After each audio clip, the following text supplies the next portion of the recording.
Police and protesters are facing off in another night of unrest. Clashes, some violent, have rocked more than 30 cities across the US on the fifth day of demonstrations. The protests sparked by the death of unarmed black man George Floyd, who died after a police officer knelt on his neck. These pictures are live from Minneapolis and New York, the ones that you can see right now on your screen. Hundreds of arrests have been made in New York, Washington, Chicago and Atlanta, where shops and cars have been set on fire.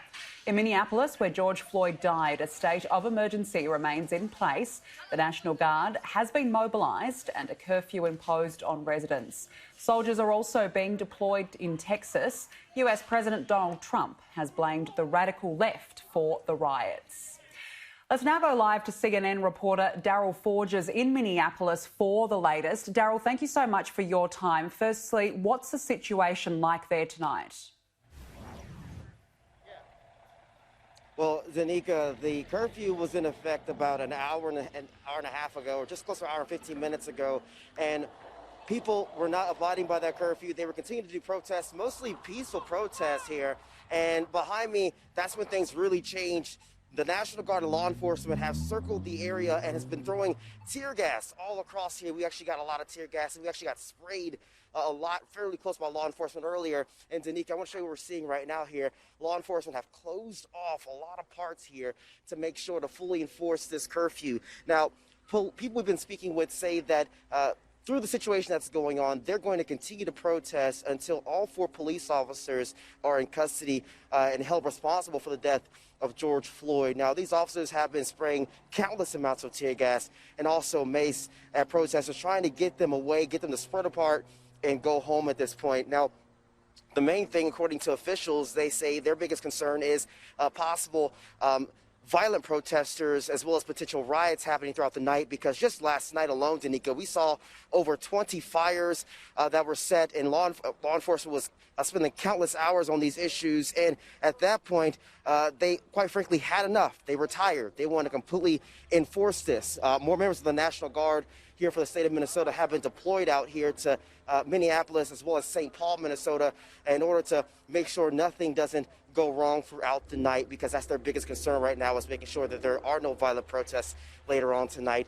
And they have, it's been scary, Danica, seeing exactly what's been going on. But at this point, protesters, even though they've been scurried away, they say they will still stand strong and continue to have their voices heard, Danica. Absolutely. And what we did hear from Donald Trump earlier today, he said that the radical left, criminals and thugs are fueling this violence. Has there at all been any reaction to that? Yeah, I mean, there was some reaction to that. I mean, law enforcement and officials here say that the people who've been doing the majority of the violent protests as well as the riots have been people that don't even live here, just not even from this city, not even from this state, nowhere near from this area, coming in and inciting violence. So for them, that is something that they do not want to be a part of, and that's why they're doing what they're doing. I'm not sure if you heard that, Danica, in the distance, a little pop there. That's more tear gas being dispersed out here in the area. So at this point, they're just trying to really establish law and order to get people away and spread out as possible, so no more potential violence could happen tonight. The police officer who had his knee on George Floyd's neck, he's now been charged with third-degree murder and second-degree manslaughter. What is the latest with his case? Well, we don't really know too much about it. I'm sorry, looking at my shoulder, just making sure no police officers come closer to us, because they are spreading that tear gas out across the area. At this point, we do know he's in custody, and that's all we know at this point when it comes to his charges. The other 3 officers that were involved in the death of George Floyd are not in custody, but according to the prosecutors, they do say that there are potential charges on the way for those 3 police officers to have them in custody sometime in the near future. So when it comes to this situation right now, a lot of people continue to protest because they believe that all 4 police officers need to be in custody as well as tried and found guilty for murder. And the third-degree murder charge, Danica, they're not happy with that. They believe it should be either first or second-degree murder charges. We know, obviously, the situation is very delicate where you are, and we do appreciate your time. But, Darryl, just wondering, you did mention that the National Guard has been deployed. Has it at all stopped the violence? It just doesn't appear like it's done anything, to be honest.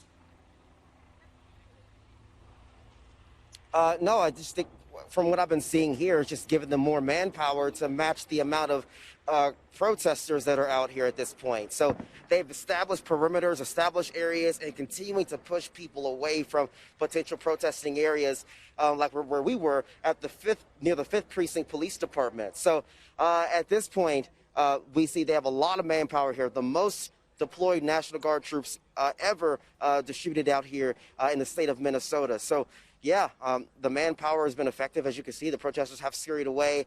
But the big question now is what will happen later on throughout the night?